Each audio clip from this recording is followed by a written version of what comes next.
নমস্কার বন্ধুরা, অনুর খাবার ঘরে সবাইকে স্বাগত। আজ আমি নিয়ে এসেছি মুগ ডাল চিংড়ি মাছ দিয়ে রান্না করব। চিংড়ি মাছ নিয়েছি, আদা নিয়েছি, এদিকে তেল বসিয়েছি, জিরে তেজপাতা শুকনো লঙ্কা দিয়েছি। আর এখানে মুগ ডালটা ভেজে আমি সেদ্ধ করে নিয়েছি। হলুদ নুন কাঁচা লঙ্কা দিয়ে দিয়েছি এর মধ্যে। দেখুন কাঁচা লঙ্কাও দিয়ে দিয়েছি, হলুদ নুন কাঁচা লঙ্কা দিয়ে ডালটা ভালো করে সেদ্ধ করে নিয়েছি। এবার আমি ফোড়নটা ভালো করে ভাজা হয়ে গেলে, দেখুন জিরা তেজপাতা শুকনো লঙ্কা এটা ভাজা হয়ে গেলে আমি দিয়ে দেবো চিংড়ি মাছটা। চিংড়ি মাছটা দিয়ে একটু ভেজে নেব।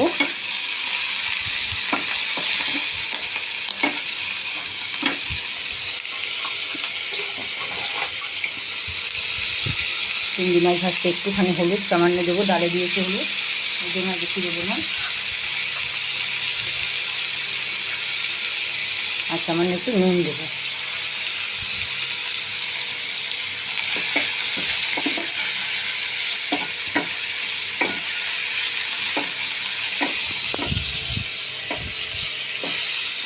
বেশি ভাজবো না, চিংড়ি মাছগুলো ভাজতে শক্ত হয়ে যাবে।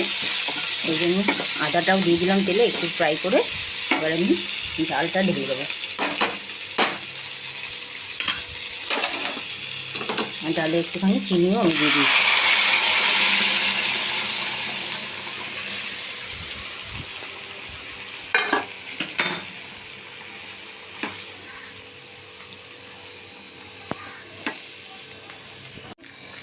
ডালটা আমি বাটিতে নামিয়ে নিয়েছি, মিষ্টি দিয়েছি আর একটু দিয়ে দেবো জিরের গুঁড়ো,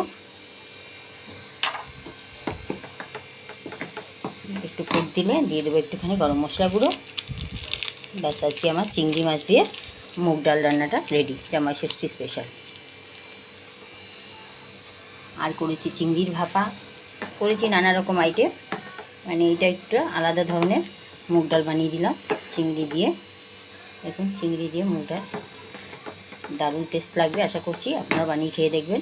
ভালো লাগলে কমেন্টে জানাবেন। আর চ্যানেলে নতুন হলে চ্যানেলটিকে সাবস্ক্রাইব করবেন, লাইক শেয়ার করতে ভুলবেন না। যে যেখান থেকে দেখছেন সকলকে আমার ধন্যবাদ। রেডি, এখন আমি গ্যাসটা অফ করে দিচ্ছি।